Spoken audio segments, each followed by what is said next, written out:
दोस्तों, आखिर कलयुग की शुरुआत कैसे हुई थी और अभी कलयुग का कौन सा समय चल रहा है, आगे कलयुग अभी कितना बाकी है, आइए जानते हैं इस वीडियो में। कलयुग के अंत में क्या क्या बदलाव आएंगे, इंसानों में ऐसे कौन कौन से लक्षण पाए जाएंगे जिससे पता चलेगा कि अब कलयुग का अंत निकट आ गया है। तो दोस्तों, कलयुग का प्रारंभ 3102 ईस्वी पूर्व हुआ था, जब 5 ग्रह मंगल, बुध, बृहस्पति, शुक्र और शनि मेष राशि पर 0 डिग्री पर हो गए थे। ग्रंथों में जो कलयुग की आयु बताई गई है वह 4,32,000 साल बताई गई है और अभी 2023 चल रहा है। इसका मतलब 3102 प्लस 2023 होता है 5125। मतलब अभी कलयुग के 5125 वर्ष बीत गए हैं और अभी 4,26,875 वर्ष अभी भी बाकी हैं। ये तो बात हुई कलयुग का प्रारंभ कैसे हुआ था। अब हम बात करेंगे कलयुग का अंत कैसे होगा, इंसान में कैसे कैसे बदलाव आएंगे और जो प्रकृति है वो भी कैसी हो जाएगी। तो चलिए सबसे पहले हम बात करेंगे जो इंसान की उम्र है उस समय कैसी होगी। नंबर 1, ब्रह्म वैवर्त पुराण में लिखा है कि कलयुग जब अपनी चरम सीमा पर होगा उस समय इंसान की औसत आयु मात्र 20 से 30 वर्ष तक ही रह जाएगी। 16 साल की उम्र में ही पुरुष वृद्ध होने लगेंगे और 7 वर्ष की आयु में ही स्त्री गर्भवती होने लगेगी और बच्चों को जन्म देगी। शायद इसी वजह से भगवान विष्णु ने कहा था कि कलयुग के अंत में इंसान हैवान बन जाएगा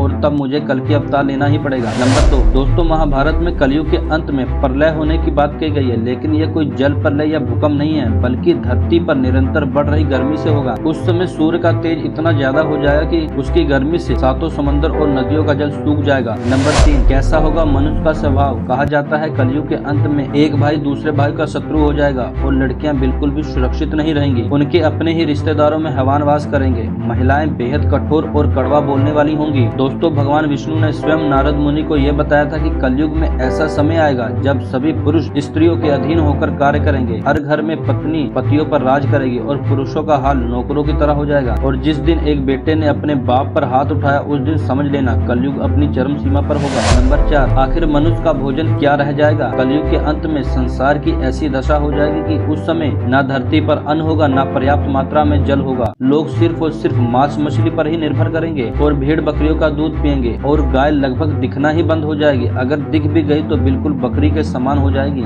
एक समय ऐसा भी आएगा कि धरती पर अन्न उपजना बंद हो जाएगा, पेड़ों पर फल उगना भी बंद हो जाएंगे। नंबर 5, भयंकर युद्ध होंगे। कलयुग के अंत में भयंकर युद्ध होंगे। लोग एक दूसरे के घर में चोरियां करने लगेंगे और इंसानों की हत्या करना मूली गाजर काटने के समान हो जाएगा। लोगों में भाईचारा संपूर्ण रूप से खत्म हो जाएगा। तब उस समय कलयुग का अंत होना जरूरी होगा। भागवत गीता के अनुसार जब जब धरती पर धर्म का विनाश हुआ है तब तक भगवान विष्णु ने इस धरती पर किसी न किसी रूप में आकर धर्म की रक्षा की है। उसी तरह कलयुग के अंत में भी भगवान विष्णु कल की अवतार के रूप में जन्म लेंगे और अधर्मियों का विनाश करके पुनः धर्म की स्थापना करेंगे। तो दोस्तों, हमारे कमेंट बॉक्स में जय कल के भगवान जरूर लिखें। वीडियो अच्छा लगा हो तो लाइक और शेयर जरूर करें।